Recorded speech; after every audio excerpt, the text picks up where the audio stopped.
அடப்பாவிங்களா, இப்படியெல்லாமா plan போட்டு திருடுவீங்க? தனியாக travel செய்யும் பெண்களை குறிவைத்த கொள்ளையர்கள். இந்த காலத்துல யாரை நம்புறதுன்னே தெரியல. நம்ம தான் உஷாரா இருக்கணும் போல. தங்கம் விலை ஏறினதும் ஏறிச்சு, திரும்புகிற பக்கமெல்லாம் கொள்ளை சம்பவம் சர்வ சாதாரணமாக நடக்குது. என்னதான் போலீஸ் உஷாராக இருந்தாலும் திருடனுங்க புதுசு புதுசாக ரூட்டை கண்டுபிடிச்சி கொள்ளையடிக்கிறானுங்க. அப்படி ஒரு சம்பவம் தான் மதுரையில் நடந்திருக்கு.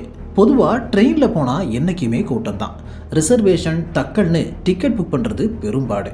அன்ரிசர்வ்டு கோச்சில் ட்ராவல் பண்ணுற மக்கள் படுற கஷ்டத்தை வார்த்தையில் சொல்ல முடியாது. முந்தி அடித்து லைனில் பல மணி நேரம் காத்து கிடந்து சீட் போடுறதுக்குள்ளே போதும்னு ஆகிடும். இந்த கஷ்டத்தை பயன்படுத்தி 2 பேர் கொள்ளையடிச்சிருக்காங்கன்னு சொன்னால் நம்ப முடியுதா? ஆமாங்க, தனியாக ட்ராவல் பண்ணுற லேடிஸ் கிட்ட சீட் போட்டு தரேன்னு சொல்லி பேச்ச ஆரம்பிச்சிருக்கிறாங்க. அப்படியே கொஞ்சம் கொஞ்சமாக பெண்கள் அசர்ற நேரம் அவங்கக்கிட்ட இருந்து நகை மற்றும் பணத்தை அடிச்சுக்கிட்டு எஸ்கேப் ஆகிட்டானுங்க. இந்த தில்லாலங்கடி வேலையில் ஈடுபட்டது கடலூர் திருவந்திபுரம் பகுதியை சேர்ந்த கார்த்திக். தொடர்ந்து நகை திருட்டு கம்ப்ளைண்ட் வரவும் தெற்கு ரயில்வே அதிகாரிங்க சிசிடிவி ஃபுட்டேஜை செக் பண்ணியிருக்காங்க. அப்போ தான் கார்த்திக் வசமாக மாட்டியிருக்காரு. உல்லாசமாக வாழ்றதுக்காக நகையை திருடினதா ஒத்துக்கிட்டாரு. திண்டுக்கல் துள்ளிப்பட்டி நகை வடிவமைப்பாளர் பிரபாகரன், இவர் கார்த்திகோட ஃப்ரெண்ட்.